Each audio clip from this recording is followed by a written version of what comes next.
भगवद गीता कौन सा श्लोक है? 3.31।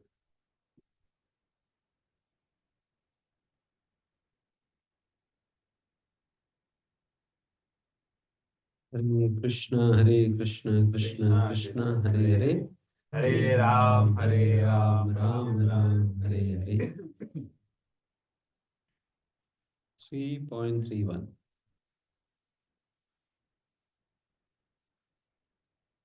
ये मे मतमिदं नित्यम् अनुतिष्ठन्ति मानवाः श्रद्धावन्तो अनसूयन्तो मुच्यन्ते तेऽपि कर्मभिः।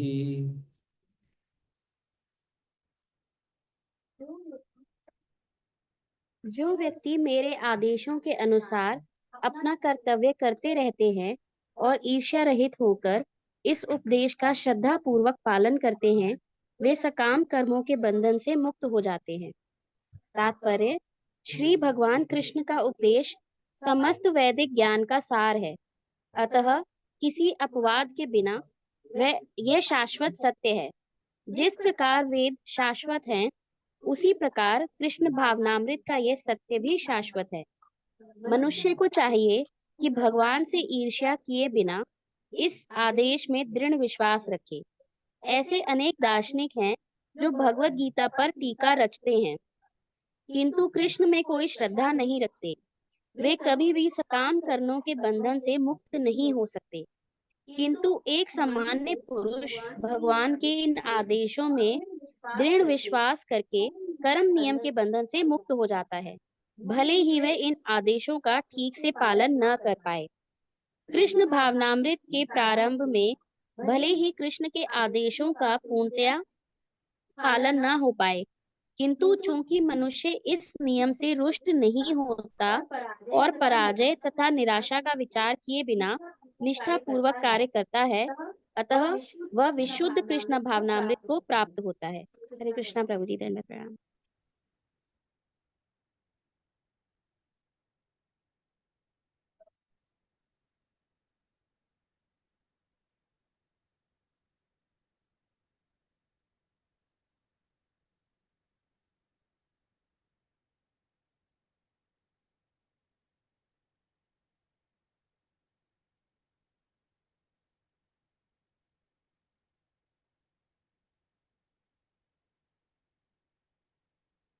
जैसे इस श्लोका में भगवान बता रहे हैं, एमे मतम इदम नित्यम। मत मतलब ये ओपिनियन भी है, फिर साथ ही साथ भगवान के द्वारा दिया हुआ नियमावली भी है, ये सिद्धांत या प्रिंसिपल्स भी है। तो इस प्रकार से भगवान के द्वारा दिया हुआ इन सिद्धांतों को जो भी व्यक्ति अनुतिष्ठन्ति मानवा, अनुतिष्ठन्ति means one who practices this principles.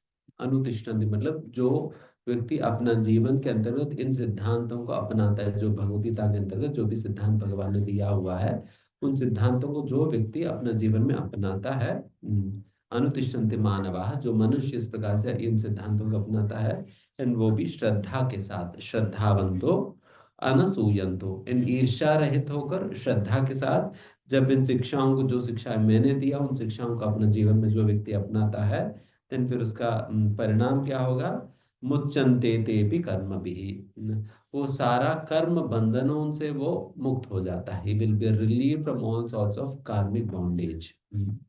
Karmic bondage से he will be relieved.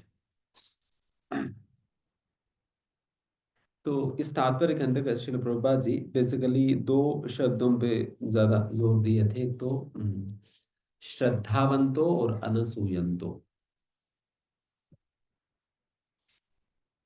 Anasuya means without any envy, बिना किसी प्रकार की ईर्ष्या की।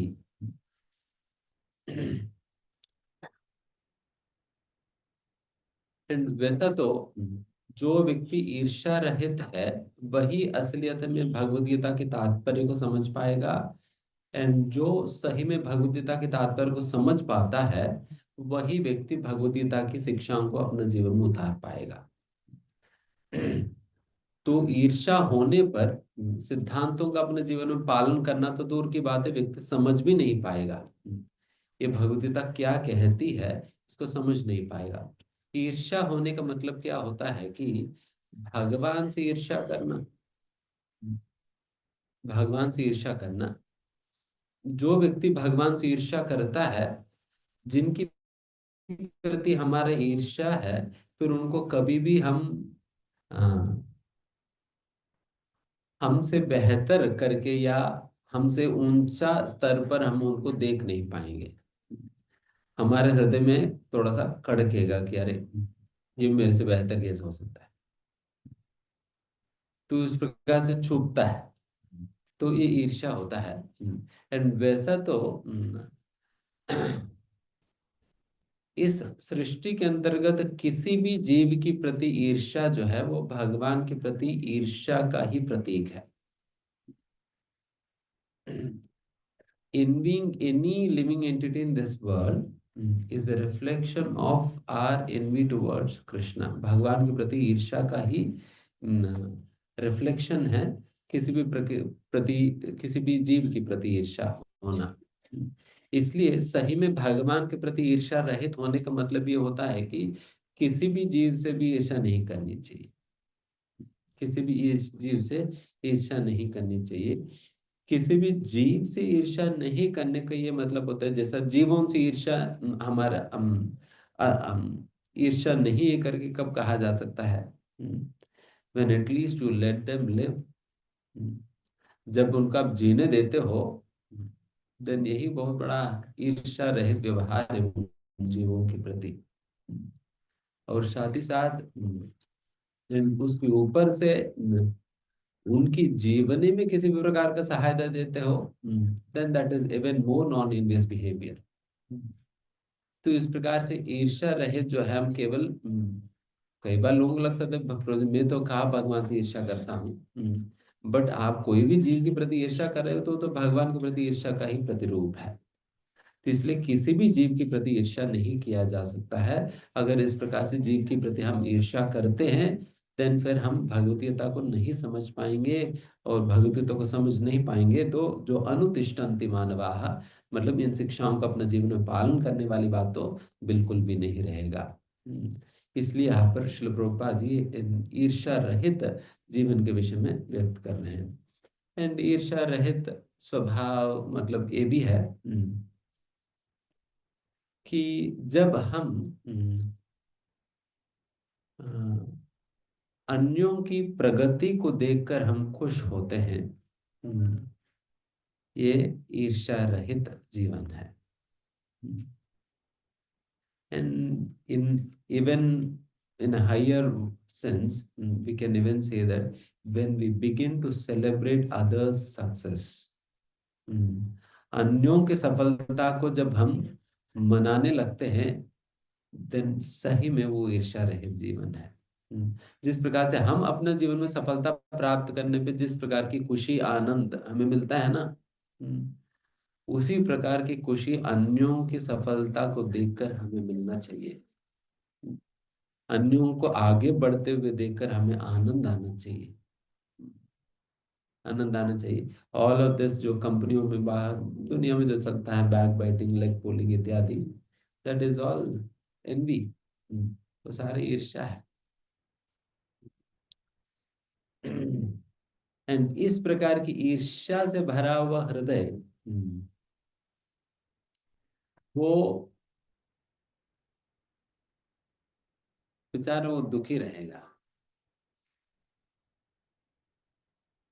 वो दुखी रहता है। क्योंकि मतलब एक तो उनका जीवन में जो दुख आता है उसकी वजह से दुखी रहेगा ही।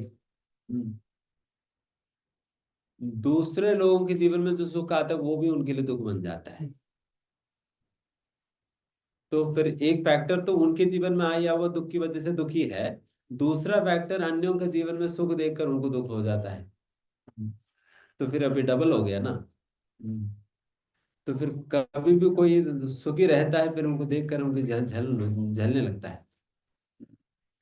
तो ऐसा ईर्ष्यालु व्यक्ति की ये जलन के कारण उनके अंदर जितने भी सद्गुण है वो सारा कुछ जल जाते हैं, सारा कुछ जल जाते हैं। तो फिर वो जितने भी सद्भावनाएं उनके हृदय में वो रहेंगे नहीं, वो खत्म हो जाएंगी अगर इस ईर्ष्या को वो धारण करके लंबा समय तक चलेगा तो। तो तभी जो ईर्ष्या रहित व्यक्ति वो हमेशा खुश रह सकता है। बिकॉज ऐसा नहीं कि उनको अपनी सफलता मिलने पे ही उनको उनको खुशी होता है। जैसे ये भी नहीं कि मैं भगवत गीता पाठ पाए तो तभी मैं खुश हूँ, ये भी पाठ पाए तो तब भी मैं खुश हूँ, तब भी मैं खुश हूँ। If he is also able to distribute, if he is also able to succeed, I am happy, I am happy. तो मतलब आप सोचिए कि 50-100 लोगों को सक्सेस मिलने पे आप खुश हो जाते हो, तो इसका मतलब आपकी खुश होने की संभावना बढ़ जाएगी ना फिर।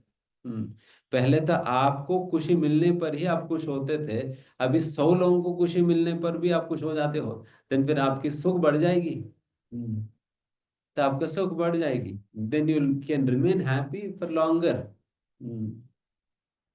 तो उस प्रकार से हम सही में कुछ सुखी बन सकते हैं जब हम इस प्रकार से ईर्ष्या रहित जीवन जिएंगे। तो इसलिए ये ईर्ष्या जो है ये बहुत ही गंदा चीज है जो कि हमें अपने हृदय से निकाल देनी चाहिए। And how is it that we can remove envy from our hearts? By serving, by serving.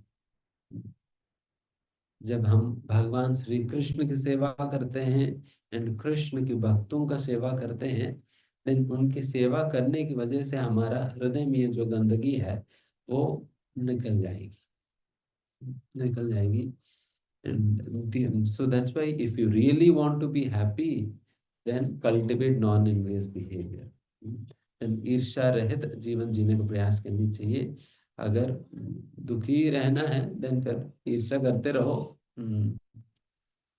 ईर्ष्या करते रहो, देन दुखी रहोगे जीवन पर। एंड आजकल लोग इतना परेशान और दुखी इसलिए हैं बिकॉज ईर्ष्या करते हैं, ईर्ष्या करते हैं। Their lives have become so self-centered. उनकी जीवन जो है इतना स्वयं को ही केंद्र में रखते हुए जीते हैं, जिसके कारण वो कभी ईर्ष्या से बच नहीं पाते हैं। बिकॉज स्वार्थ जहां पर है वहां पर ईर्ष्या आ जाएगी, जहां पर स्वार्थ है वहां पर ईर्ष्या आ जाएगी। एंड इस स्वार्थ से ऊपर उठना होगा। तभी तो कहा जाता है न ते विदुस्वार्थ गतम भी विष्णु दुराशया ये बहिरत्तमानिनः। न ते विदुस्वार्थ गतम भी विष्णु। असलियत में अपना जीवन का निजी स्वार्थ है भगवान श्री विष्णु की प्रसन्नता। भगवान श्री कृष्ण की प्रसन्नता ही हमारा जीवन की असली स्वार्थ है। क्यों? क्योंकि विष्णु प्रसन्न होने पे हम सभी प्रसन्न होंगे, मैं प्रसन्न रहूंगा। और मैं ही नहीं बल्कि मेरे साथ सभी लोग भी प्रसन्न हो सकते हैं अगर विष्णु प्रसन्न हो। तो इसलिए विष्णु को प्रसन्न करने का प्रयास करते हैं। एंड उसी के विषय में ही भागवत में कहा जाता है यथा तरोर्मूल निशेषणेन तृप्यन्ते तत्स्कन्धभुजो शाखा प्राणाभाराचितेन्द्रियाणां तदैव सर्वाहर्मच्युतेज्य। इस श्लोक का केंद्र बता रहे कि जिस प्रकार से एक पेड़ की जड़ पे पानी देने पे सारे पत्तों को, शाखाओं को, फलों को पानी मिल जाता है, उसी प्रकार से भगवान श्री एंड फिर जिस प्रकार से पेट में खाना देने पे शरीर की विभिन्न अंगों को पोषण मिल जाता है, उसी प्रकार से ही भगवान श्री कृष्ण को प्रसन्न करने पे, कृष्ण को सेवा देने पे, कृष्ण को सेवा देने पे सारे जीवों को पोषण मिलता है। ये आनंद, ये सेवा सभी लोगों तक पहुंच पाता है। कई बार लोग समाज सेवा इत्यादि करने का सोचते हैं, दे very inclined towards serving the society. But जिस प्रकार की आलोचना के साथ लोग समाज सेवा करने का प्रयास करते हैं, अगर उस प्रकार से करें तो आप कितने लोगों तक पहुंच पाएंगे? 10, 15, 20, 25, 50, 100 लोगों तक पहुंच पाएंगे। उसके बाद आपकी कैपेसिटी खत्म हो जाएगी। ठीक है, 50, 100 लोगों का अपने खुश कर दे, बट बाकी लोगों की क्या बात है? बट यहाँ पर यही बात कहा जा रहे हैं, आपको एक एक पत्ते पर जाकर पानी देने की जरूरत नहीं है, बल्कि आप भगवान श्री कृष्ण की सेवा करने से सारे ही जितने भी पत्ते हैं वो पेड़ से ही जुड़े हुए हैं। तो जिसके कारण पेड़ की जड़ पे आप पोषण देंगे, पानी देंगे, देन फिर सारे पत्तों को पानी मिल जाएगी। हर एक पत्ते पे पानी देने का कोई जरूरत नहीं पड़ता, या हर पत्ते को आप पोषण देने का कोई जरूरत नहीं पड़ता है। तो इस प्रकार से व्यक्ति को इस बात को समझना होगा कि भगवान श्री कृष्ण को पानी देने पे मुझे भी तो पानी मिल जाएगी, बिकॉज मैं भी तो भगवान से ही तो जुड़ा हुआ हूँ। मैं भी ममे वांस जीवलोके, भगवान का ही अंश हूँ, मैं भी हूँ, भगवान का ही अंग हूँ मैं। अंश मतलब अंग भी है। भगवान के ही अंग हूँ। जिस प्रकार से पेट में खाना देने पे सारे अंगों को पोषण मिल जाता है, उसी प्रकार से भगवान को खिलाने पे, भगवान की सेवा करने पे बाकी सारा जीवों को मिल जाता है। तो उस प्रकार से तो इसलिए इस प्रकार से इस तो असलियत में ईर्ष्या रहित जीवन तब संभव है जब हम अपनी जीवन की असली स्वार्थ को पहचान कर उस स्वार्थ के लिए जब हम कार्य करेंगे। और जीवन के असली स्वार्थ जैसे यहाँ पर बताया जा रहा है ना, तो स्वार्थ गतिम ही विष्णु, विष्णु ही गति है करके समझना, यही स्वार्थ है। एंड कौन नहीं समझ पाते इस बात को? दुराशयाये बहिरर्थमानिनः। बहिर्थ मतलब बाहरिक चीजों को या एक्सटर्नल चीजों को जो अर्थ मानते हैं या मीनिंगफुल मानते हैं या वैल्यूबल मानते हैं, जो बाहरिक चीजों को वैल्यू देते हैं, one considers the external things of this material world to be more valuable, then फिर ऐसा व्यक्ति जो है वो दुराश के कारण वो दुराश के कारण फिर वो अपनी असली स्वाद को नहीं समझ पाता है। तो इसलिए ये ईर्ष्या रहित होने के लिए अपने जीवन के असली स्वाद को पहचान कर उस स्वाद पे पानी देना होगा, मतलब उस स्वाद की सेवा में लगना होगा। स्वाद की सेवा में लगना होगा। अन्यथा आप चाहे जितने भी पत्तों को आप पानी देने का प्रयास करो, फिर भी सही में वो पोषण तो उनको नहीं मिल पाएगी। जिस प्रकार से मैं एक पत्ते पे जाकर अगर पानी दे भी दूं, पत्ती चमकने तो लगेगा, बट पत्ते को तो पोषण तो नहीं मिलेगा। किसी मूर्ख को तो लग सकता है कि अरे पत्ते तो चमक रहे, कि जड़ पे पानी देने पे तो कुछ लगता वगता है ही नहीं, पानी गए है नहीं गया, बट पत्ते पे देने पे तो बिल्कुल चमक जा रहे। तो मूर्खों को ऐसे ही लगेगा। बट आप पानी देते रहो, वही कुछ दिनों के बाद वो पत्ता जो है सूख कर गिर जाएगी, देन आप सोचते रह जाएंगे अरे कल तक तो चमक रहा था, क्या हुआ? हम्म, कल तक तो चमक रहा था, क्या हुआ? इसलिए बिकॉज आप उसके ऊपर पानी तो दे रहे, बट उनको तो नहीं मिल पा रहे, बिकॉज वो पानी स्वीकार कर, वो पत्ता पानी जो है इस प्रकार से स्वीकार नहीं करती, पत्ते पानी स्वीकार करने का तरीका अलग है। तरीका अलग है। तो उसी प्रकार से ही जीवों का सेवा करना अच्छा है। सभी जीवों की सेवा करनी चाहिए, बट जीवों की सेवा करने का तरीका अलग है। तरीका अलग है। एंड किस प्रकार की तरीका अपनाना होता है? जब हम जड़ पे पानी देंगे, भगवान श्री कृष्ण की सेवा करेंगे, देन फिर सारे जीवों को वो पोषण मिलेगा, है ना। तो इस प्रकार से होता है।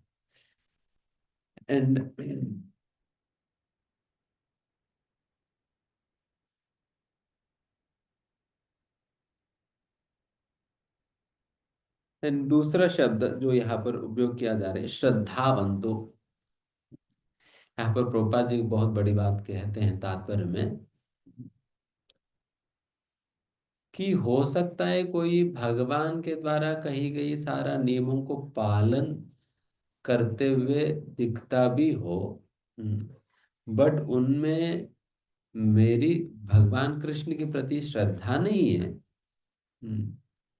एंड दूसरी ओर वो व्यक्ति है जो सारे नियमों का पालन तो अभी के समय पर तो नहीं कर पा रहे हैं, बट भगवान के ऊपर श्रद्धा तो है।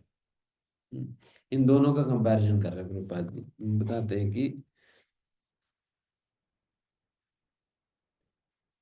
बट वो ये व्यक्ति जिनके अंदर श्रद्धा है भगवान के प्रति, वो बहुत सिंसियरली सिद्धांतों को पालन करने का प्रयास कर रहे हैं।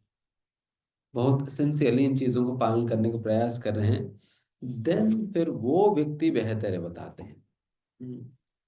भगवान की मतलब हमेशा आशावाद रहते हुए, आशावाद मतलब हमेशा होपफुल, कभी भी अपना आशा को नहीं खोते हुए जो व्यक्ति इस प्रकार से भगवान श्री कृष्ण के द्वारा दिया हुआ सिद्धांतों को पालन करने का श्रद्धा के साथ जब प्रयास करता है, देन इस यहाँ पर गोपा जी कहते हैं वो निश्चित रूप से कृष्ण भावना अमृत की चरम पद को प्राप्त करेगा।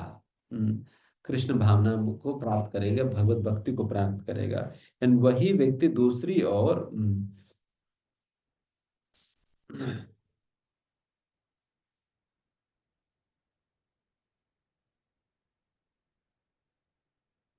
अगर भगवान के ऊपर श्रद्धा नहीं है, श्रद्धा नहीं है, शास्त्रों पे श्रद्धा नहीं है, फिर भी शास्त्रों के ऊपर टिकाए भी लिख देता है, वो कितना भी टिकाए लिख दे, कमेंट्रीज लिख दे, एक्सप्लेनेशंस लिख दे, भगवत गीता के ऊपर पुस्तकें भी लिख दे, फिर भी उनका कुछ नहीं होने वाली है, बिकॉज उनको भगवान के ऊपर जो बेसिक श्रद्धा होना चाहिए वही नहीं है। जैसा कि ये बेसिकली श्रील प्रभुपाद जी उन कथाकारों को संबोधित कर बेसिकली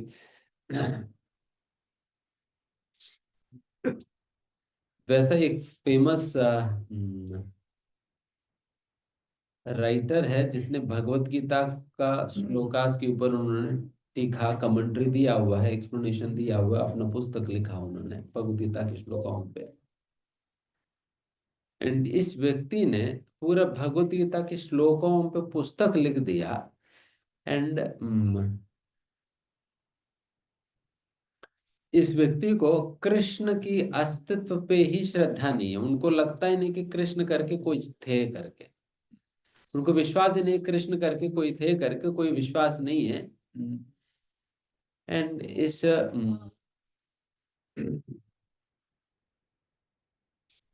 वैसे ही एक बार परम पूज्य राघुनाथ स्वामी महाराज जी जो है वो कहीं प्रवचन दे रहे थे, इन पर वहां पर एक व्यक्ति पहुंचे थे। एंड उसने बेसिकली पीएचडी किया हुआ था, और पीएचडी उसने किया गीत गोविंद पे, गीत गोविंद पे उन्होंने पीएचडी किया। पीएचडी मतलब लगभग 5 साल तक उन्होंने पढ़ाई की गीत गोविंद पे। एंड गीत गोविंद वो गीत गोविंद वो भजन है जिसके अंतर्गत भगवान श्री कृष्ण गोपियों का अ, प्रेम के विषय में वहां पर वर्णन आता है। जब ये उन्होंने वो व्यक्ति जो है ये प्रवचन होने के बाद महाराज जी के पास गया, और फिर महाराज जी से कहता है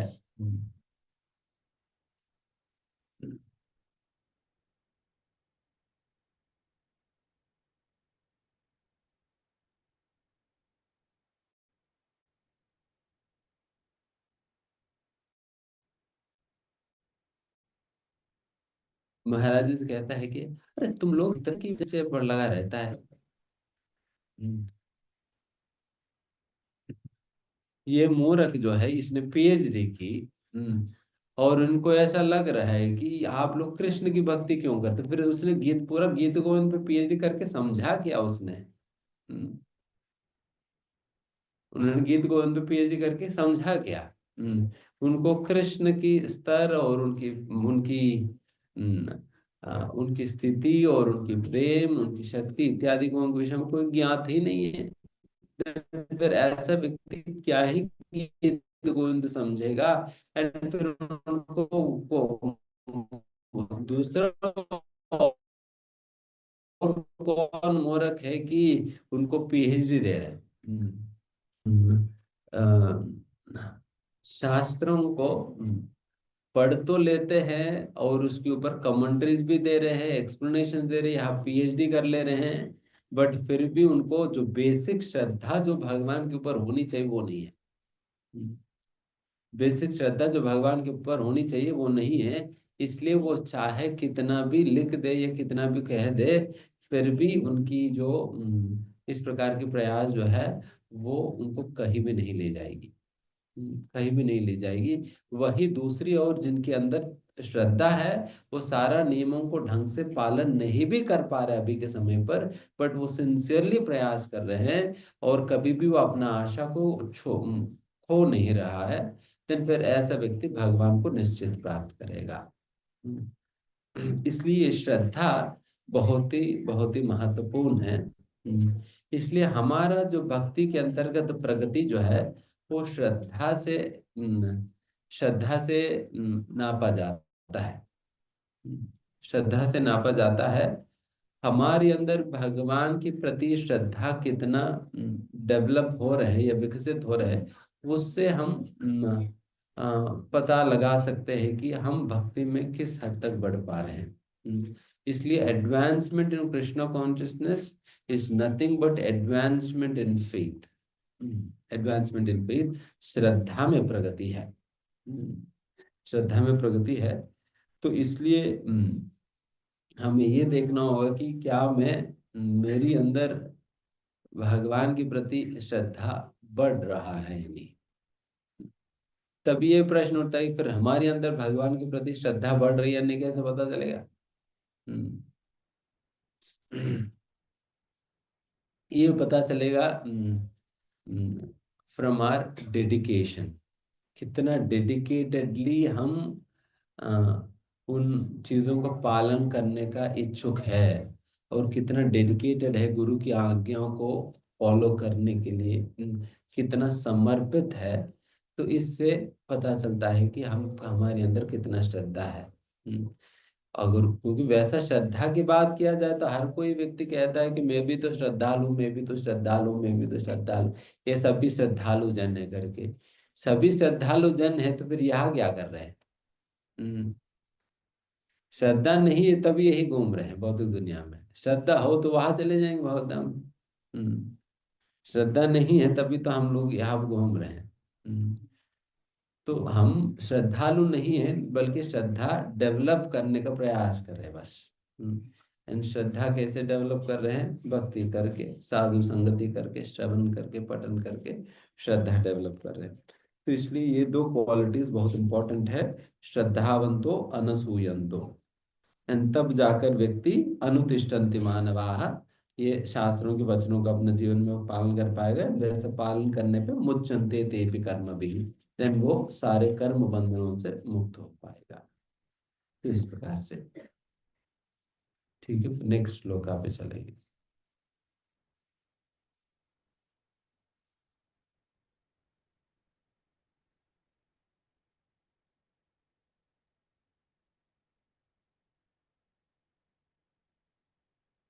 एंड एक छोटी सी बात इसमें मैं बताना चाहता हूँ, without consideration of defeat and hopelessness, व्यक्ति को इन नियमों का पालन करनी चाहिए without consideration of defeat and hopelessness. कभी भी हम अपना आशा को छोड़ नहीं देना है।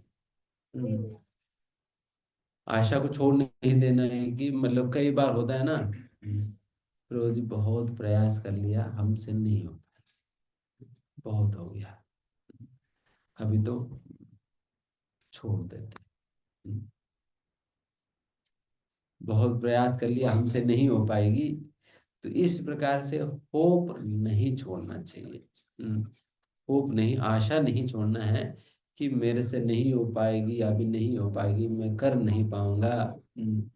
जो सुबह उठना तो बिल्कुल मेरे लिए तो असंभव है। हम्म, असंभव है। कल ही मैं एक मीटिंग अटेंड कर रहा था, उसमें वैशेषिक प्रभु, जो श्रील प्रभुपाद जी के शिष्य, जो हमारा बुक डिस्ट्रीब्यूशन की मिनिस्टर है, ग्लोबल मिनिस्टर है, तो वो बता रहे थे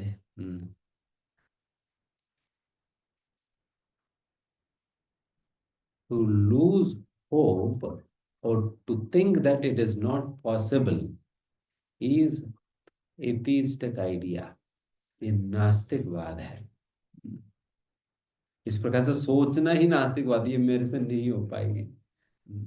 तुम कौन करने वाले हो? आप तो, आपसे तो कराया जाता है ना। हम्म, तुम कौन करने वाले हो? जब आप अपने आप को ही करना करता मानते हो, देन फिर ये बात आएगी कि मैं कर पाऊंगा नहीं कर पाऊंगा। हम्म, जब भगवान कराने वाले हो और आप भगवान के माध्यम बनते हो, एंड भगवान के ऊपर आपके विश्वास है कि भगवान आपसे करा सकते हैं करके, देन फिर ये इम्पॉसिबल वाली बात तो है भी नहीं। देन होपलेसनेस वाली बात तो है भी नहीं। तो इसलिए वहां पर बता रहे थे कि this is an atheistic idea, ये नास्तिक विचार है इस प्रकार से सोचना कि ये नहीं हो पाएगी करके। इसलिए जो जो भगवदगीता के टारगेट आप लोगों ने लिया है, इस प्रकार से सोचना कि प्रभु जी हमसे नहीं हो पाएगी, देन फिर ये क्या हुआ? नास्तिकवाद हो गया। क्या सोचना है? होगा। ये तो होगा। अगर मैंने 500 भगवदगीता के संकल्प लिया तो 500 भगवदगीता होगा ही होगा। तो मुझे प्रयास करना है बस, तो होगा। तो इस प्रकार को विश्वास के साथ हमें करनी चाहिए। फिर डर भी रहना है कि अरे 500 भगवदगीता में अगर मान लीजिए 300 पे ही मैं अटक गया, फिर सोच रहा हूँ अच्छा बाकी 200 स्पॉन्सर कर देना होगा।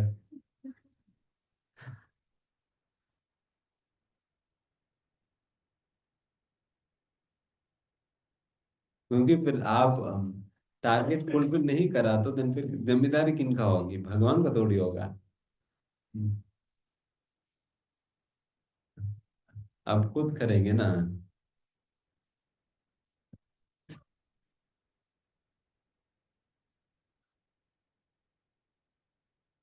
नेक्स्ट,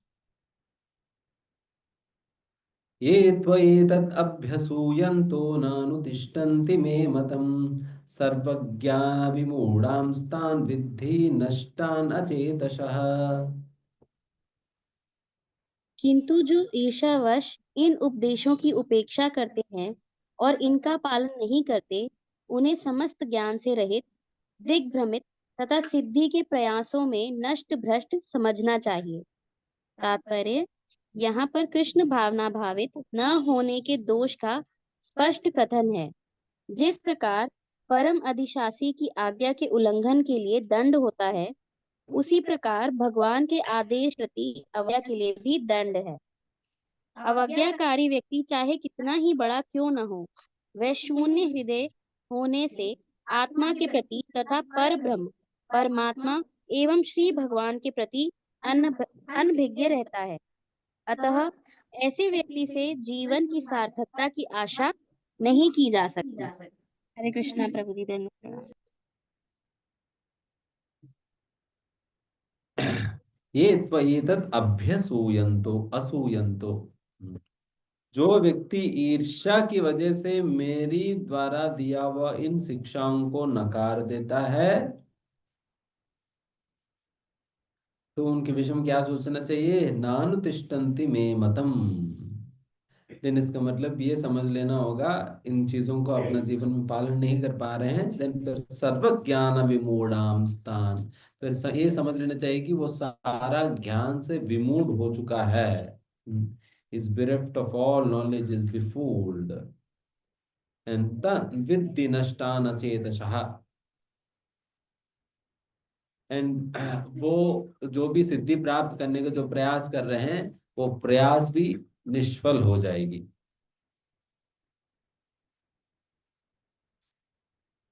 तो भगवान की शिक्षाओं को पालन वो व्यक्ति नहीं कर पाता है जिनके अंदर ईर्ष्या है। जो ईर्ष्यालु व्यक्ति है वो भगवान की शिक्षाओं को वो पालन नहीं कर पाएगा। उनको नियमों को पालन करने में समस्या होगा। हम्म, उनको जो भी नियम है नियमों को पालन करने में समस्या होगा, उनको दिक्कत दिक्कत होगा, वो कर नहीं पाएगा ईर्ष्या की वजह से। एंड यहाँ पर कितना क्लियरली ये बात बताए जा रहे हैं कि नानुतिष्ठन्ति मे मतम सर्वज्ञान विमूढ़ाम स्थान। जो व्यक्ति इस प्रकार से शिक्षाओं को पालन नहीं करता है, इसी से समझ लेना चाहिए कि वो उनका सारा ज्ञान वेस्ट है। उनका सारा ज्ञान वेस्ट है। तो इसका मतलब ये हुआ, तो जो लोग सिर्फ गीता भागवत पे प्रवचन ही देते हैं, वो अपना जीवन में अगर पालन नहीं कर रहे हैं, तो उनका ज्ञान के विषय में भगवान यहाँ क्या कह रहे हैं? सर्वज्ञान विमूढ़ाम स्थान। उनका ज्ञान नहीं होने के बराबर है।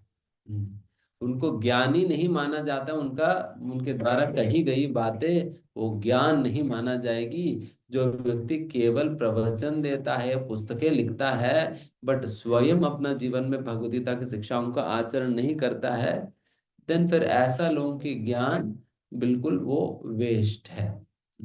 विमूढ़ान स्थान, परफेक्टली बिफोर। इसलिए इसलिए हम सभी को निश्चित रूप से गीता के प्रचारक बनना चाहिए, बट उस प्रकार की गीता के प्रचारक नहीं बनना है जिस प्रकार के प्रचारकों का खंडन यहाँ पर भगवान कर रहे हैं। है ना, यहाँ पर भगवान खंडन कर रहे हैं ना, उन प्रचारकों को खंडन कर रहे हैं जो प्रचार कर रहा है बट पालन नहीं कर रहा है। बट पालन नहीं कर रहा है। बट फिर व्यक्ति सोच सकते हैं देन फिर तो फिर इसका मतलब फिर पालन करने के बाद फिर प्रचार करें। अगर पूरा पालन करने के बाद प्रचार करने का सोचे तो देन फिर मर जाएंगे। पूरा तो पालन नहीं हो पाता, कब तक करेंगे? तो तभी प्रभुपाद जी को पिछला श्लोका के तात्पर्य में सेंटेंस उठा लेनी चाहिए, जहां पर प्रभुपाद जी ने कहा, हो सकता है हम सारे नियमों को पूरा अच्छे ढंग से पालन नहीं भी कर पा रहे हैं, बट हमारे अंदर इन इन नियमों पे श्रद्धा है। यस, मैं ये पालन करूंगा तो ये निश्चित बहुत बेहतर करेगा, बेहतर है, अच्छा है, मुझे पालन करनी चाहिए, बट मैं नहीं कर पा रहा हूँ। और फिर इतने ऐसे ही सोचकर बैठ नहीं जाएगा, बल्कि वो पूरा प्रयास भी करता है, सिंसियरली प्रयास करता है इन नियमों को पालन करने का। तो इस प्रकार से श्रद्धा होनी चाहिए एंड फिर सिंसियरली पालन करने का प्रयास करनी चाहिए। देन फिर ऐसा लोगों के विषय में यहाँ पर कह रहे हैं कि वो निश्चित रूप से वो निश्चित रूप से कृष्ण भावनामृत की सिद्धि की अवस्था को प्राप्त करेगा करके। एंड फिर वैसा प्रचारक हमें बनना चाहिए कम से कम। ठीक है, हम 100% परफेक्टली सारा पालन नहीं कर पा रहे, कम से कम इस प्रकार के प्रचारक बनना चाहिए जो कि वैसा श्रद्धा है।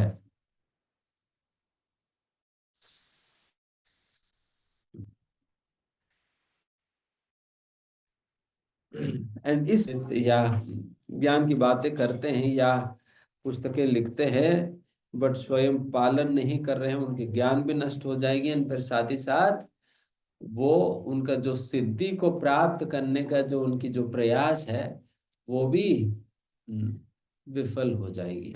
It will be a failure, he will be defeated in his attempt.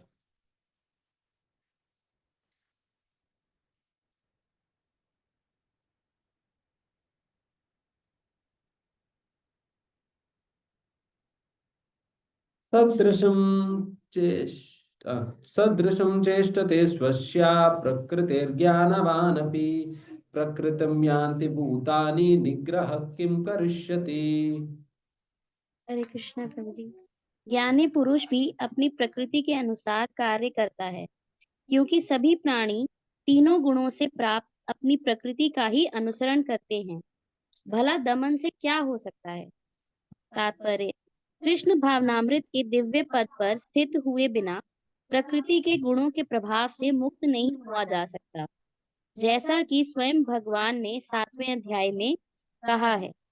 अतः सांसारिक धरातल पर बड़े से बड़े शिक्षित व्यक्ति के लिए केवल सैद्धांतिक ज्ञान से आत्मा को शरीर से पृथक करके माया के बंधन से निकल पाना असंभव है।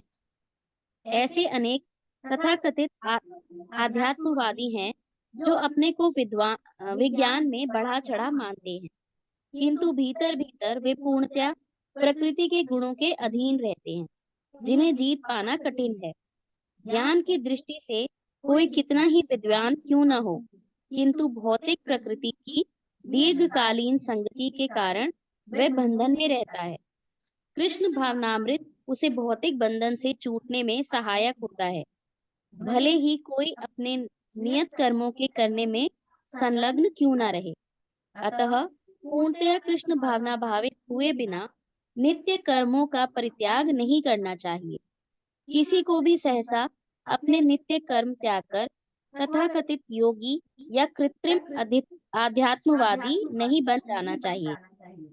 अच्छा तो ये होगा कि यथास्थिति में रहकर श्रेष्ठ प्रशिक्षण के अंतर्गत कृष्ण भावनामृत प्राप्त करने का प्रयत्न किया जाए। इस प्रकार कृष्ण की माया के बंधन से मुक्त हुआ जा सकता है। हरे कृष्णा प्रभु जी, दंडवत प्रणाम।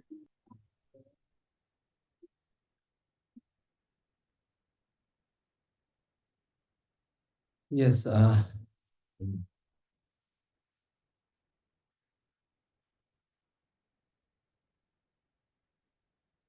ये महत्वपूर्ण तात्पर्य है। इसके अंतर्गत कुछ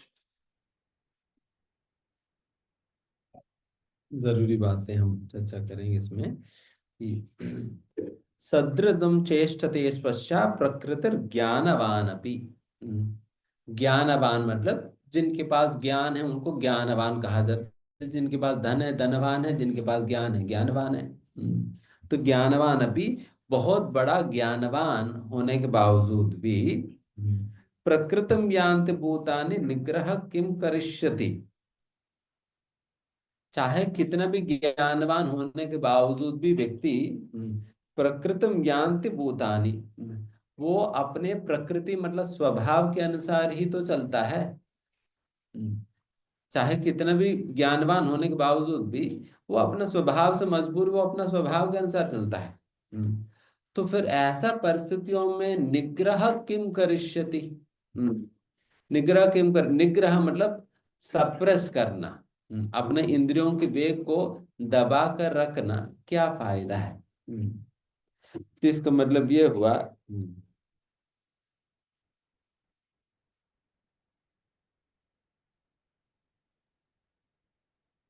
जब एक व्यक्ति को अपना स्वभाव के अनुसार, चाहे व्यक्ति कितना भी बड़ा ज्ञानी क्यों ना हो, फिर भी जब एक व्यक्ति को अपना स्वभाव के अनुसार ही कार्य करना होता है तो देन फिर ऐसा संदर्भ में मैं अपना स्वभाव के अनुसार ना करते हुए उस स्वभाव को दबाकर कुछ और करने का प्रयास कर भी लूं, फिर भी क्या फायदा,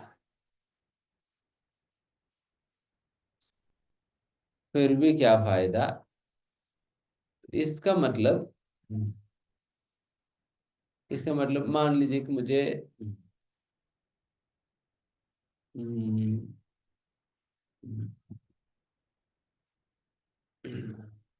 मुझे चॉकलेट खाने के मन हो रहे हैं। चॉकलेट खाने की मन हो रहे है।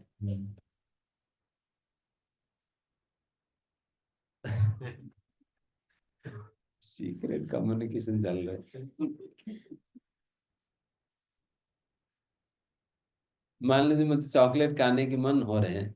जब मन हो रहे हैं, आप आपकी स्वभाव है इस प्रकार से खाना, देन आपकी इस इच्छा को दबाकर चॉकलेट नहीं खाकर बैठ जाने से क्या फायदा। इस इच्छा को दबाकर रखने से क्या फायदा है। तो ऐसा प्रश्न पूछा जा रहा है। बिकॉज आप कब तक अपने स्वभाव को दबा कर रख पाएंगे बताओ।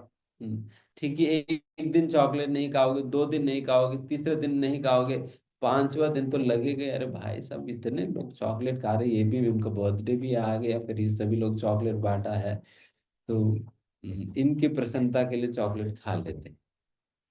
हम्म, ये तो बुरा मान जाए कि चॉकलेट दिया इसने। तो उस प्रकार से कुछ न किसी बहाने के नाम पे हम चॉकलेट खा लेंगे। हम्म, कब तक सब दबा कर बैठेंगे करके यहाँ प्रश्न पूछा जा रहा है। देन फिर क्या करें? इन चीजों को दबा कर रखने के बजाय खुलेआम जो मन मर्जी करे। हम्म, जब जो करने के मन आता है कर ले, फिर क्या है। हम्म, जो खाने के मन आया खा लिया, जो करने के मन आया कर लिया, जो भी करने करने के मन आया कर लिया, ऐसे ही कर ले फिर।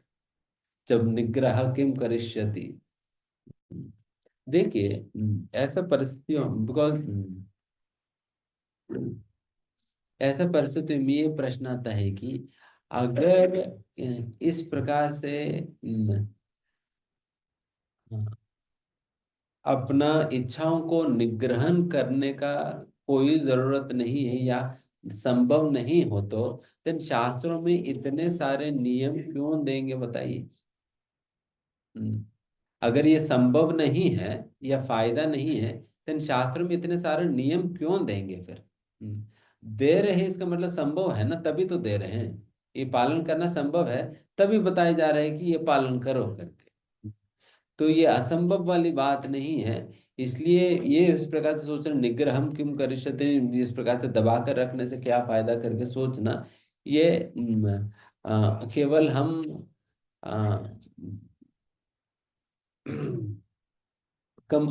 केवल अपने आप अपनी इच्छाओं को बढ़ावा देने के लिए हम आर्गुमेंट दे रहे हैं बस।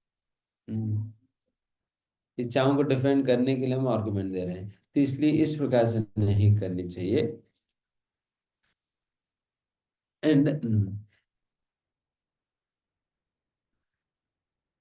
एंड वैसे भी, एंड ये बात वैसे तो सही है, एक प्रकार से देखा जाए तो सही भी है। बिकॉज आप देखिए ना, मान लीजिए एक स्प्रिंग है। स्प्रिंग है, और स्प्रिंग को मैंने क्या किया, बिल्कुल दबा दिया। हम्म, दबा दिया, और अभी कहीं इधर उधर उछल नहीं रहा है। बट जैसे ही मैं अपना हाथ हटाऊंगा, तुरंत वो स्प्रिंग क्या करेगी, डबल जोर से वो उछलेगी। हम्म, पहले जितना उछल सकते थे उससे भी अधिक जोर से वो उछलने लगेगा। हम्म, जैसे कई बार हमारे भक्त लोग जो है, जब बहुत मतलब कड़क एकादशी करते हैं, फिर अगले दिन सारा रिकॉर्ड टूट जाते हैं। हम्म, तो तब तो एंड वो निर्जल एकादशी के अगले दिन, पता नहीं मतलब पूरा हफ्ते भर जितना जूस नहीं पिया है, वो सारा कोटा जो है उस दिन केवल सुबह सुबह पी लेते हैं। और कई बार तो हमने देखा कि इतना ज्यादा पी लेते हैं कि उनको बेचारे उल्टी हो जाता है, तो इतना पीने लग जाते हैं। तो बेचारे उन्होंने कैसे भी करके पिछला दिन जो है, वो निर्जल एकादशी के दिन कैसे भी करके उन्होंने अपना स्प्रिंग को बिल्कुल दबा कर रखा। एंड फिर जैसे ही वहां पर वो पारण की समय हुआ, फिर वो बिल्कुल छोड़ दिया, and वो चलने लगा। तो फिर ऐसा होने लगता है। देन अभी प्रश्न उठता है, जब ऐसा करना है तो फिर दबा कर रखने का क्या फायदा करे। नहीं, डेफिनेटली ये बात सही है, जब हम कर्म कांड पद्धति में होते हैं। कर्म कांड पद्धति में होते हैं, वहां पर तो सही है, बट भक्ति की पद पर ये सही नहीं है। वही, बिकॉज भक्ति के अंतर्गत हम अपने इंद्रियों को केवल दबाकर ही नहीं रखते हैं, बल्कि अपना इंद्रियों को शुद्ध करते हैं कृष्ण की सेवा में लगाकर। हम्म, कृष्ण की सेवा में लगाकर अपने इंद्रियों को हम शुद्ध करते हैं।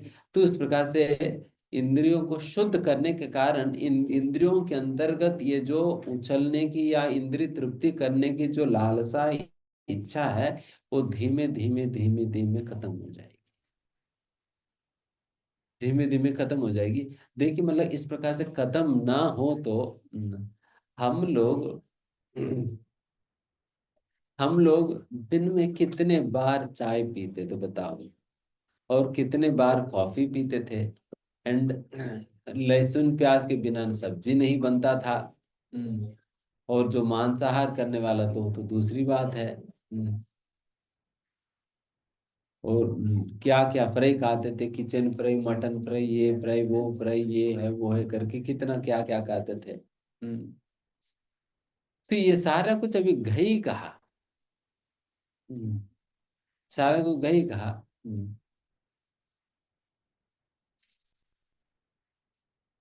एंड ऐसा भी नहीं कि अभी हम कोई मांस की दुकान के बगल से निकल रहे भी खाने की इच्छा हो रहा है,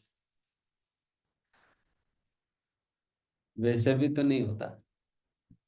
तो ये सारी इच्छाएं गई कहा।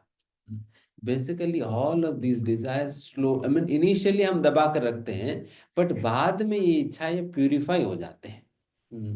इच्छाएं प्यूरिफाई हो जाते हैं, देन फिर वो हमारे लिए नेचुरल बन जाते हैं। जैसा अभी लहसुन प्याज के बिना खाना खाना और चाय कॉफी नहीं पीना इत्यादि हमारे लिए बिल्कुल एक नेचुरल चीज है। हम हमारे लिए बहुत, हम ऐसा नहीं बहुत मुश्किल से हम अपने आप को रोक कर रखा हुआ अभी भी चाय कॉफी पीने से। ऐसा तो नहीं हम चाय कॉफी पीने से हम अपने आप को बहुत जबरदस्ती रोक कर रखना पड़ रहे हैं। ये तो मतलब अभी तो आदत लग चुकी है। वो डिजायर जो पहले था, जो तीव्रता था पहले, तो मतलब लोग कांप जाते थे चाय नहीं पीने पर। मतलब मेरे से तो कई लोग ऐसे कहते, "प्रोजो में चाय नहीं पिएंगे तो वो सिर दर्द कर जाता है। सिर दर्द कर जाता है, फिर चाय नहीं पीने से शरीर कांपने लग जाता है, फिर चाय नहीं पीने से काम नहीं हो पाएगा, फिर चाय नहीं पीने से ये नहीं हो पाएगा, वो नहीं पाए। मतलब यहाँ तक भी लोगों को बाथरूम का भी आदत चाय से लगा हुआ है। तो उनको लगता है बाथरूम भी नहीं आता, फिर करे क्या, फिर भी मत पियो। हम्म। तो इस प्रकार से जो लोगों को मतलब इस प्रकार की समस्या then फिर अभी मतलब सभी लोग पालन करने लगे। पहले नियम की तरह पालन करते थे, अभी तो नॉर्मल हो गया, सहज हो गया। बिकॉज भक्ति के अंतर्गत ये फायदा है कि केवल सप्रेस स्टेट में हमेशा हम रह नहीं जाते हैं, बल्कि वो इच्छाएं प्यूरिफाई हो जाते हैं। जैसा सुबह उठना, पहले लोगों को बहुत तपस्या लगता है, बट जब लोगों को सुबह उठने की एक आदत लगता है, उनको वो टेस्ट आ जाता है, देन उनको सुबह अ, मतलब उनको मतलब वो उठे बिना रह नहीं पाएगा। उठे बिना रह नहीं पाएगा, बल्कि दूसरी ओर कभी उनसे कभी कुछ मिस हो जाता है, देन फिर वो बहुत दुखी हो जाएगा, वो बिल्कुल वो पूरा दिन जो है वो खराब जाएगा। तो ऐसा हो जाता है। तो उस प्रकार से तो ये इच्छाएं जो है प्यूरिफाई हो जाता है। तो ये डिफरेंस है। एंड एक अच्छा, अच्छा, ठीक है, एक इम्पोर्टेंट कॉन्सेप्ट में सभी बताना चाह रहा था इस श्लोका के दौरान, ये ध्यान से सुनिए। बिकॉज इसमें गड़बड़ करने की वजह से लोग सब कुछ मैशअप कर देते हैं, एंड कई बार कंप्लेन हमारे तक आता है।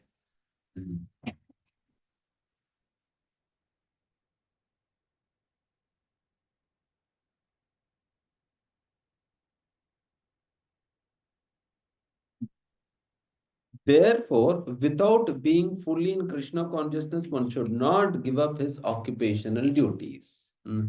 पूर्ण रूप से कृष्ण भावनामृत बनने के पहले व्यक्ति अपने कर्तव्यों को नहीं छोड़ देना चाहिए। हम्म, नहीं छोड़ देना चाहिए। देखिए, प्रभुपाद जी स्टेटमेंट आप लोगों ने सुना ना, पूर्ण कृष्ण भावनामृत बने बिना अपने कर्तव्यों को छोड़ नहीं देना चाहिए। छोड़ नहीं देना चाहिए। इस प्रकार से बीच में ही छोड़ देना, ये बेजमीदार है, इररिस्पॉन्सिबल बिहेवियर है।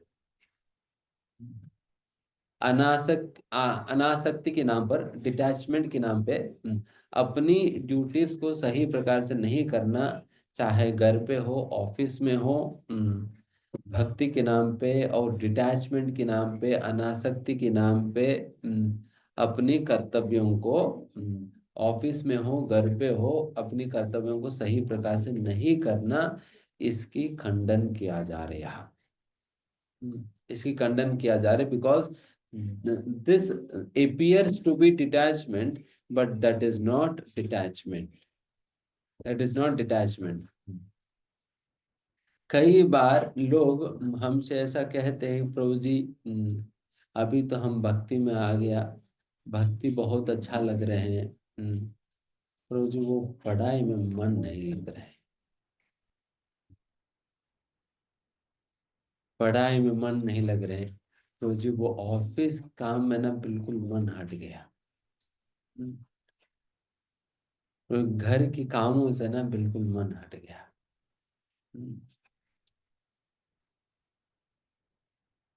तो इसलिए मैं कर नहीं रहा हूँ ठीक से, इसलिए सही से पढ़ नहीं रहा हूँ, इसलिए घर की काम ठीक से नहीं कर रहा हूँ, इसलिए ऑफिस की काम ठीक से नहीं कर रहा हूँ। ये गलत है।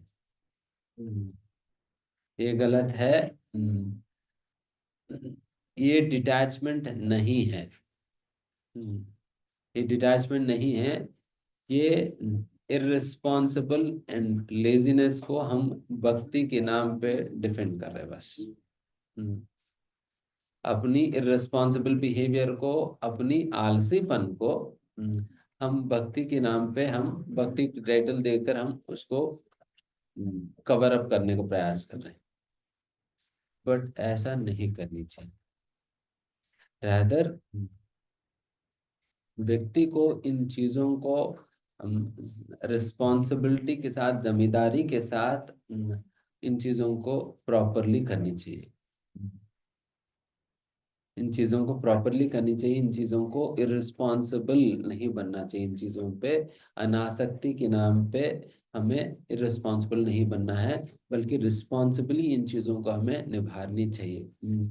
चाहे बच्चों को देखभाल हो, चाहे अपने घर की कार्य हो, या नहीं तो अपने ऑफिस के कार्य हो, इन चीजों को हमें रिस्पॉन्सिबली निभानी चाहिए। जब हम ये रिस्पॉन्सिबिलिटी को जब हम कॉम्प्रोमाइज करने लगते हैं, देन देन फिर देन फिर हमारे परिवार के सदस्यों को समस्या होने लगता है। अरे ये बच्चा जो है, ये जब से भक्ति करने लगा है, ये तब से जो है ये पढ़ाई सही से नहीं कर रहा। ये पत्नी पत्नी को लगे, अरे ये तो जब से भक्ति करने लगा है, ये अपना ऑफिस वर्क ठीक से नहीं कर रहा है, पता नहीं इनको कब नौकरी से निकाल दी जाएगी। इनका तो बीपी नहीं बढ़ रहा, मेरा तो टेंशन बढ़ जा रहा है।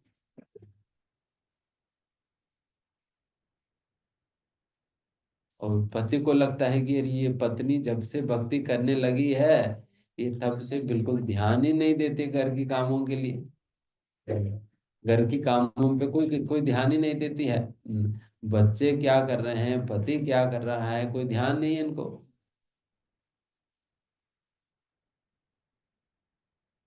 तो देखिए, इस प्रकार की इररिस्पॉन्सिबल बिहेवियर और इस प्रकार की व्हाट यू से की लेजीनेस और डिटैचमेंट के नाम पे, भक्ति के नाम पे करने से एक तो आपको भक्ति करना मुश्किल पड़ेगा, बिकॉज सभी लोग जो है आपकी भक्ति को ही वो आपकी भक्ति को ही सबसे बड़ा अवरोध के रूप में देखेंगे, एंड उस अवरोध को हटाने को प्रयास करेंगे, जिसकी वजह से सभी लोग आपकी भक्ति के लिए एंटी बन जाएंगे, आपकी भक्ति के लिए एंटी बन जाएंगे। देन आप पूछते रहेंगे, प्रभु जी मेरा मेरा घर में ना सभी लोग एंटी है, प्रभु जी बिल्कुल करने नहीं देते। एंटी बनाए तो तुमने, ऐसा कार्य आपने की जिसकी वजह से सभी एंटी बन गए अभी। ऐसे रिस्पॉन्सिबली आपने का व्यवहार की जिसकी वजह से सभी एंटी बन गए अभी। एंड दूसरा, एंड इस प्रकार की रिस्पॉन्सिबल बिहेवियर के कारण फिर क्या होता है कि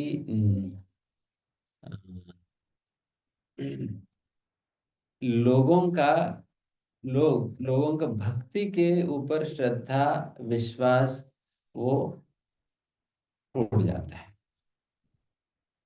फिर वो कभी भक्ति नहीं करेंगे, बिकॉज उनको तो आपने आंटी बना दी, उनको तो आपने अपने व्यवहार से आंटी बना दिया, देन फिर वो कभी भक्ति भक्ति नहीं करेगा।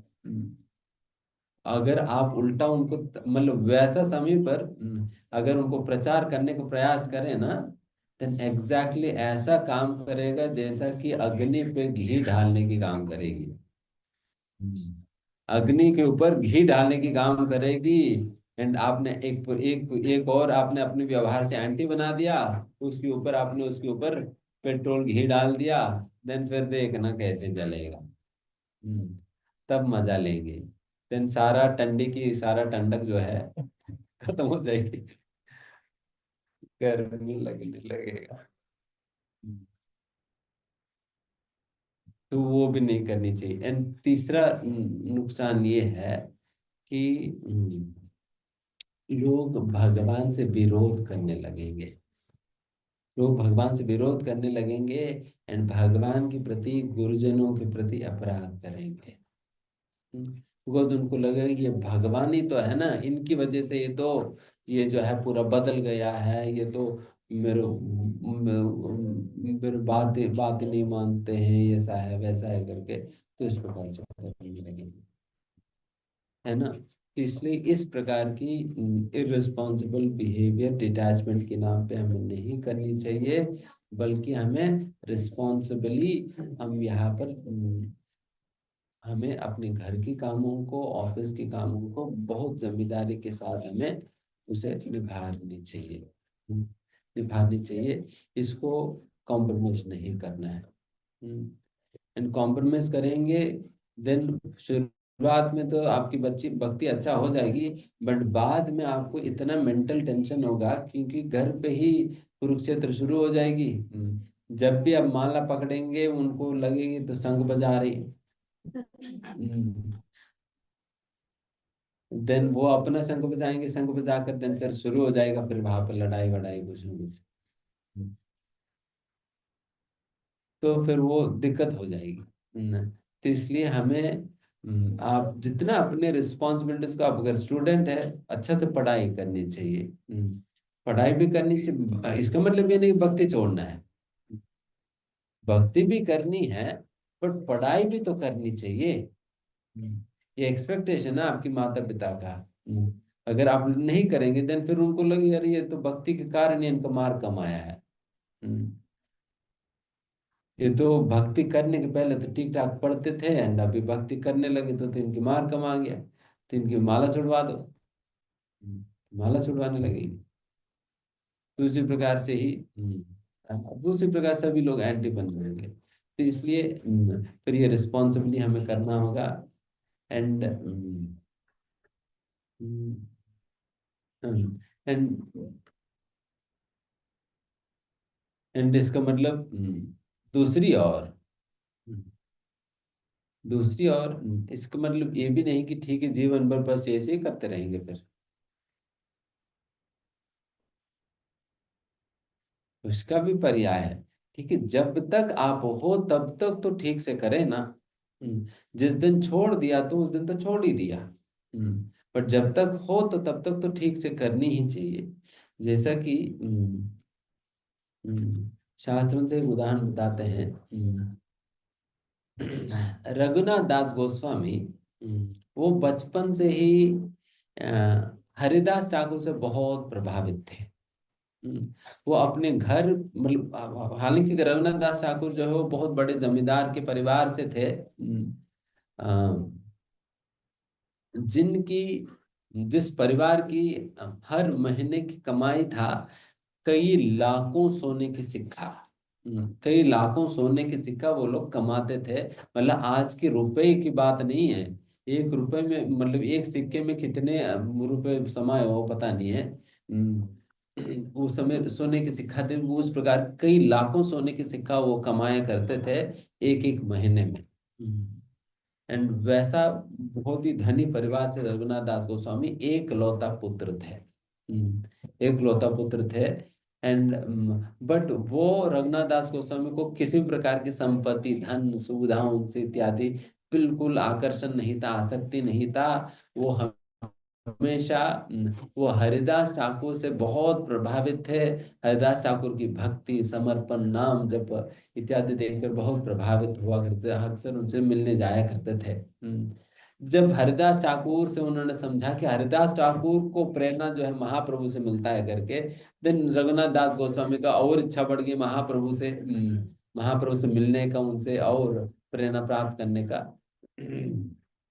देन फिर उस समय जो है हरिदास ठाकुर जी, रघुनाथ दास गोस्वामी जो है वो मतलब भक्ति में ही लीन रहते थे, भक्ति में ही लीन रहते थे। एंड मतलब कई बार घर से भाग जाते थे। फिर मम्मी पापा को लगा कि ये क्या है, ये तो एक लौता लड़का है, ये इन्हीं के लिए तो सारा संपत्ति वंपत्ति सब कुछ है, यही खुद भाग जा रहे बारंबार, इनको कैसे भी करके रोकना है करके गार्ड को लगा दिया। कितने 12 गार्ड को लगा दिए। बस एक व्यक्ति को कैसे भी करके पकड़ के रखने के लिए 12 गार्ड लगा दिया। एंड सुबह से लेकर रात तक सारे गार्ड चारों ओर घूमते रहते थे और बेचारे वो कहीं नहीं भाग पाते थे। इस प्रकार से था उनकी अवस्था। देन एक समय पर रघुनाथ दास गोस्वामी जो है उनको चैतन्य महाप्रभु से मिलने का मौका मिलता है। चैतन्य महाप्रभु से मिलते हैं और चैतन्य महाप्रभु से मिलने के बाद मिलने पे चैतन्य महाप्रभु ने समझाते, नहीं आपको मतलब भक्ति करनी है, बट उसके साथ साथ अपनी घर की व्यापार हो या इत्यादि इत्यादि चीजें भी हो, वो भी ठीक से करनी चाहिए। वो भी ठीक से करनी चाहिए। इस प्रकार से उनको समझाए थे। उनको समझाया। देन इस प्रकार समझाने पे देन फिर रघुनाथ दास गोस्वामी वापस आया। वापस आने के उपरांत रघुनाथ दास गोस्वामी जो है वो भक्ति करते थे, बट साथ ही साथ वो पिताजी के साथ मिलकर व्यापार में उनको भी मदद करने लगे। तो इस प्रकार से घर के कामों में जब वो इन्वॉल्व होने लगे, देन फिर माता पिता को लगा कि अच्छा इनकी पागलपन ठीक हो गया। तो अभी तक तो पागल थे, अभी तो इनकी पागलपन ठीक हो गया। देन फिर ठीक लगने पे देन फिर उनकी सिक्योरिटी वगैरह कम कर दिया। और कम करने के उपरांत फिर इस प्रकार से काफी समय की कुछ समय के बाद जो है रघुनाथ दास गोस्वामी, अभी सिक्योरिटी भी नहीं है, भाग गए थे। इस बार तो परमानेंटली भागे थे। इस बात पर हमने बात, बट वही है ना कि जब तक हम हैं तब तक तो हमें ठीक से करना चाहिए। वहां पर कॉम्प्रोमाइज नहीं करनी चाहिए।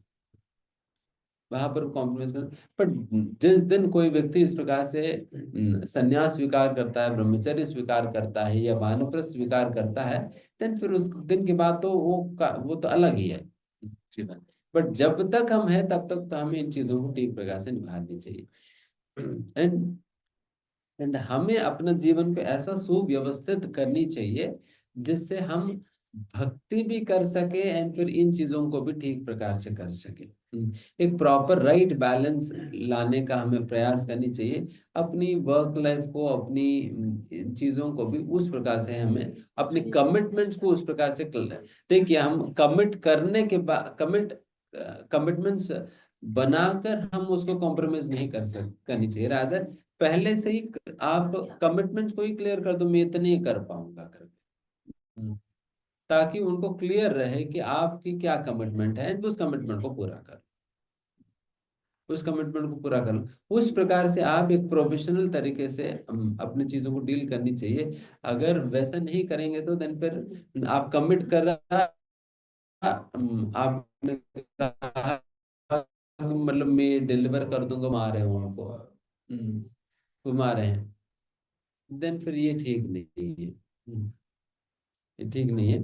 तो इस प्रकार से हमें इररिस्पॉन्सिबल नहीं बननी चाहिए भक्ति के नाम पे और डिटैचमेंट के नाम पे।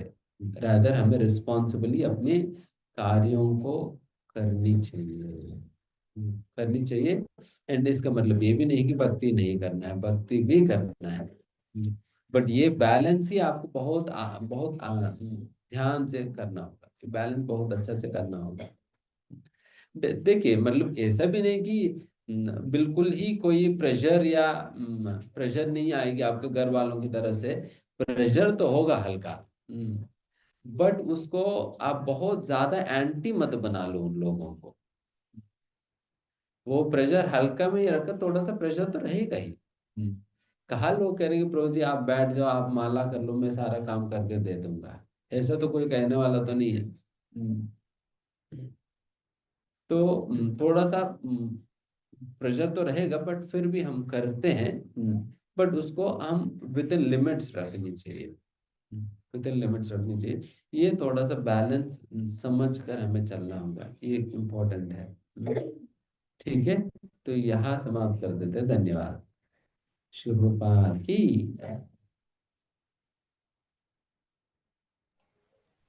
हरे कृष्णा प्रभु जी, धन्यवाद, प्रणाम। थैंक यू प्रभु जी, आपने बहुत सुंदर तरीके से हमें श्रीमद् भागवत गीता के श्लोक समझाए प्रभु। तो हरे कृष्णा डी डिवोटीज, एक बार हम सभी मिलकर प्रभु जी का पहले धन्यवाद करते हैं। हमें प्रभु जी ने समझाया, श्रीमद् भागवत गीता के श्लोक बहुत अच्छे तरीके से हमें समझाए।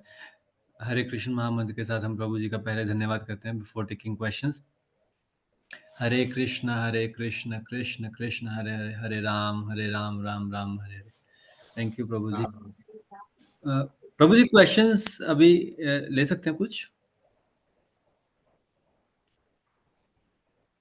क्वेश्चंस टाइम, 2 क्वेश्चंस लेते हैं। ठीक है। हरे कृष्णा सोनिया माता जी। हरे कृष्ण प्रभु जी, दंडवत प्रणाम। मेरा प्रश्न तो नहीं है, एक छोटा सा experience I want to share. Bhagavad Gita वितरण के दौरान आज हम लोग मंदिर में गए थे, तो we were expecting there were many people who came to the mandir and probably we would be able to distribute few Bhagavad Gitas to them. Surprisingly none of them took. और जब हम हताश होके वापस आ रहे थे, तो रास्ते में, जैसे आपने बोला कि हमेशा होपफुल रहना, तो वो चीज मैं रिलेट कर पाई इंस्टेंटली। मतलब अभी मुझे रियलाइज हुआ कि कितना अच्छा था। I was guy was sitting in the bike, और लग ही नहीं रहा था कि वो लेगा। हेलमेट वगैरह लगा के बैठा हुआ था बिल्कुल। शायद वो किसी का वेट कर रहा था अपने फ्रेंड का आने के लिए, और मैंने उसको अप्रोच किया एंड ही इंस्टेंटली उसने कहा हाँ मैं ले लेता हूँ। तो it was such an experience for me कि मैंने शायद 20-25 लोगों को पूछा जो मंदिर में खड़े थे, जो भगवान की आरती करने के लिए आए थे। उन सब में से किसी ने नहीं लिया, बट वो लड़का जिसको मैं एक्सपेक्ट ही नहीं कर रही थी कि वो पॉजिटिव रिस्पॉन्स देगा, और उसने एकदम से ले लिया। तो वही है कि परमात्मा शायद करवाना चाहते हैं। तो मुझे it was a very touching experience. I just wanted to share with all of you. Good, good attempt. वैसे ही होता है, कई बार जिनको हमने पूछा वो नहीं लेता है, और कोई अपने से आकर ले लेता है। Good. बस अगर भगवत गीता ये डिस्ट्रीब्यूशन का अगर थोड़ा सा और, वो जो वी वर प्लानिंग कि there will be one session where experiences will be shared and some teachings will be done. If that can happen, the training, that will be very beneficial. And I also want to get the Bhagavad Gitas delivered to my home so that I can further do it. Yes, we'll do that. कुछ realisation session जहाँ पर लोग अपने experiences share करें, ऐसा कुछ करें। धन्यवाद प्रभु जी, दंडवत प्रणाम। यस। ठीक है। हरे कृष्णा माता जी। Hare Hare Krishna. Krishna. This last question only. Hare Hare Krishna. Krishna बंधु माता जी। हरे कृष्णा प्रभु जी, पंचांग प्रणाम। प्रभु जी, जैसे कि हम भगवत गीता डिस्ट्रीब्यूशन करते हैं, तो आपकी उस टाइम आवाज पे नहीं आ रही। हरे कृष्णा प्रभु जी, आ रहा है आवाज? हाँ, बोलिए। जी, हरे कृष्णा प्रभु जी। प्रभु जी, जैसे हम भगवत गीता डिस्ट्रीब्यूशन करने जाते हैं, तो कुछ भगवत गीता लेते हैं और कुछ नहीं भी लेते हैं। जैसे कभी कभी होता है बुक डिस्ट्रीब्यूशन करते हैं तो कुछ हो जाती है, कभी कभी बिल्कुल नहीं होता है। तो हम क्या होता है, इसमें डिमोटिवेट हो जाते हैं कि हम करना चाह रहे थे लेकिन फिर आज हुआ नहीं। तो प्रभु जी, उस समय हम कैसे नेक्स्ट टाइम के लिए फिर से मोटिवेट हो पाए? बहुत ज्यादा डिमोटिवेशन हो जाता है।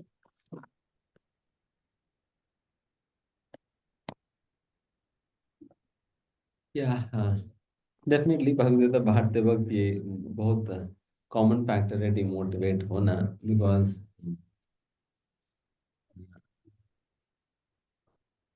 एक तो fear of rejection and difficult to accept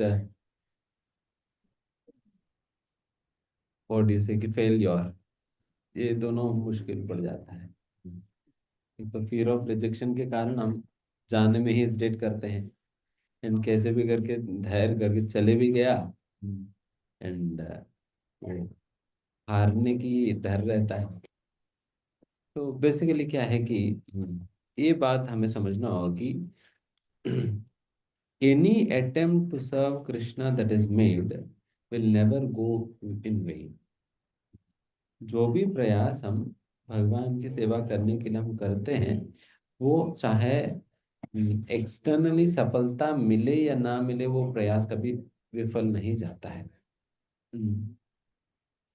and इसके अंतर्गत ही ये पॉइंट है कि इसलिए ही जैसे माता जी ने 25 लोगों को भगवदगीता देने का प्रयास करी, बट 26वां व्यक्ति ने लिया, तो उनका काउंट एक हुआ।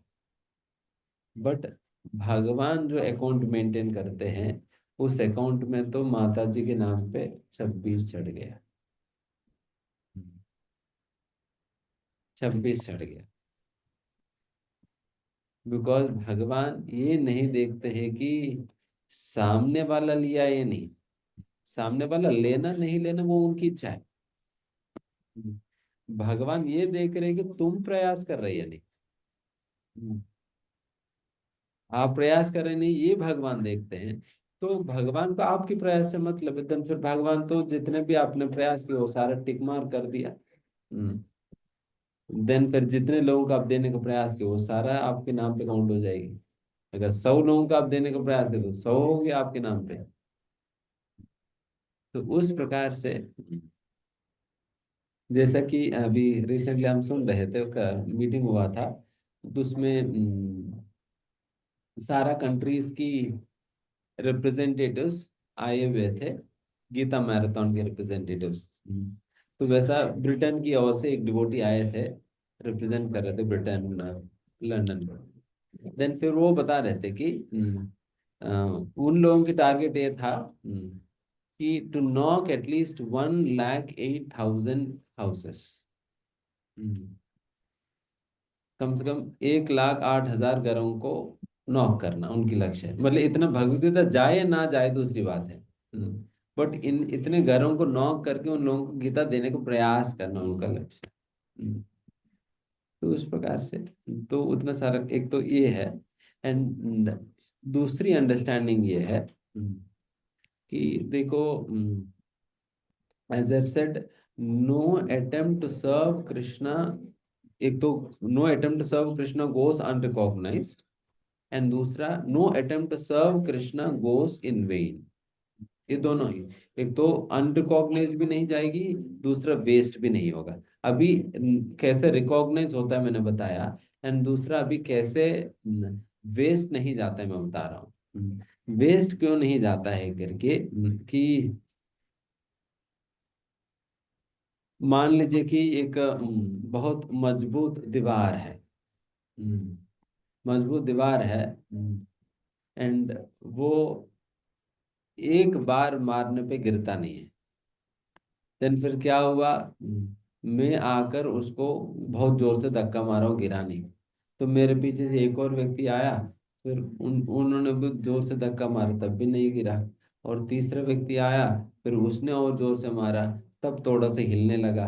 एंड चौथा व्यक्ति आया, फिर उन्होंने और जोर से मारा, देन फिर थोड़ा सा और ज्यादा हिलने लगा। एंड पांचवा व्यक्ति आया, उन्होंने जोर से मारा, इस बार वो गिर गया। हम्म, इस बार वो गिर गया। अभी दीवार को गिराने वाले तो पांचवा व्यक्ति है, बट इस दीवार को गिराने का कारण कितने लोग बने हैं? पांचों लोग बने हैं ना। क्रेडिट तो पांचों लोगों को मिलना चाहिए, बिकॉज पांचों ने प्रयास की। उसी प्रकार से जिनको भी आप भगवत गीता देने का प्रयास करते हो, उसने मना कर दिया, तो इसका मतलब आप अपना धक्का मारकर आप आ गया। हम्म हो सकता है वो 50वां धक्का पे ही गिरेगा। हम्म तो अगर आप 50वां होते, देन फिर आपका भगवतीयता चली जाती। एंड दूसरी ओर, जब हमसे कोई भगवतीयता लेता भी है, हमें समझना होगा कि इस व्यक्ति के ऊपर ऑलरेडी 5-10 लोगों ने प्रयास किया हुआ है। मैं तो 10वां व्यक्ति हूँ, केवल मतलब इस दीवार को गिराने आया बस। गिराने आए। तब आप बहुत गर्वित भी नहीं हो जाएंगे, अच्छा मेरे से भगवत गीता गई है करके। समझना होगा, हम तो वो 10वां व्यक्ति है जो कि 9 लोग तो पहले धक्का मारकर आ चुके हैं। मैं तो 10वां व्यक्ति हूँ, मैंने जाकर गिरा दिया। अगर आपसे नहीं गया, देन फिर सोच लेना कि आप उन 9 में से एक हो, जो कि इस दीवार को गिराने में आपने मदद कर दिया, अपनी योगदान दे दिया। देन फिर 10वां वाला कोई ना कोई आएगा जो गिराएगा। तो इस प्रकार से हमारा प्रयास जो है कभी वेस्ट नहीं जाएंगे। इसलिए इन दोनों बातों को याद रखकर जाओ और गीता बांटो। ठीक है। थैंक यू गुरुजी। हरे कृष्ण। ठीक है, सॉरी मैं बाकी क्वेश्चंस टेकअप नहीं कर पा रहा हूँ, it is already 9:59 two. Thank you for your time. Hare Krishna. Hare Krishna प्रभु जी, धन्यवाद प्रणाम। हरे कृष्णा जी डिवोटीज, एक बार हम सभी प्रभु जी का धन्यवाद करते हैं हरे कृष्ण महामंत्र के साथ। हरे कृष्ण कृष्ण कृष्ण हरे हरे, हरे राम राम राम हरे हरे। थैंक यू प्रभु ji for giving us association. तो हम फटाफट थोड़ा सा समराइज कर लेते हैं जो हमने आज प्रभु जी से सीखा। श्रीमद् भागवत गीता का जो प्रभु जी ने हमें सिखाया, एक तो प्रभु जी ने हमें बताया कि हमें किसी के साथ ईर्ष्या नहीं करनी चाहिए। ईर्ष्या करना मतलब हम भगवान से ईर्ष्या कर रहे हैं, है ना। तो ईर्ष्या हमें नहीं करनी चाहिए, ऐसा हमें रहना चाहिए। ईर्ष्या करना मतलब ईर्ष्या अगर हम नहीं करेंगे तो हम ज़्यादा खुश रह सकते हैं, क्योंकि उस केस में हम भगवान से क्योंकि सभी जीव, जैसे प्रभु जी ने हमें समझाया कि सभी अगर हम किसी से ईर्ष्या कर रहे हैं तो हम भगवान से ही ईर्ष्या कर रहे हैं, और भगवान से ईर्ष्या करना मतलब हम खुश नहीं रह सकते। फिर मतलब भगवान की प्रसन्नता अगर हम देखेंगे तभी हम खुद प्रसन्न रह सकते हैं। तो अगर भगवान से हम ईर्ष्या ही करने लग जाएंगे, भगवान के जीवों के साथ ईर्ष्या करने लग जाएंगे, तो हम खुद प्रसन्न नहीं रह सकते। ऐसा सिखाया प्रभु जी ने। फिर प्रभु जी ने हमें बताया कि हमें कभी होप नहीं छोड़नी चाहिए। अगर हम अगर हमारा बिहेवियर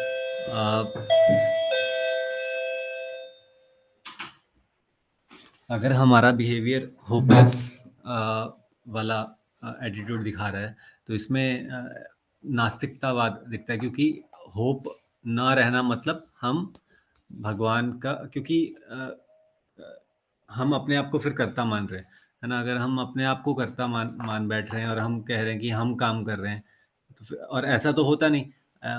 होता तो मतलब करने वाला जीव नहीं होता, करवाते तो जैसे प्रभु जी ने हमें बताया कि भगवान करवाते हैं ना। तो अगर हम होप छोड़ रहे हैं, इसका मतलब हम खुद पर सारा कुछ ले रहे हैं, तो जिसकी वजह से हम भगवान की एग्जिस्टेंस को नकार दे रहे हैं, है ना। तो नास्तिकतावाद वाला विचार वैसा आ जाता है होपलेसनेस के साथ। तो हमें होपफुल रहना चाहिए। होपफुल रहने का मतलब हम भगवान पर श्रद्धा रख रहे हैं, भगवान की एग्जिस्टेंस पर विश्वास रख रहे हैं, है ना। तो ये सिखाया हमें प्रभु जी ने। फिर हमें सिंसेरली श्रद्धा रखते हुए हमें सिंसेरली एफर्ट्स भी डालने चाहिए डिवोशनल सर्विस में, है ना। तो वो ज़्यादा बेहतर है, दोनों चीज़ें रहनी चाहिए, डिवोशनल सर्विस में एफर्ट्स प्लस भगवान पर श्रद्धा। ये चीज़ हमें प्रभु जी ने सिखाई।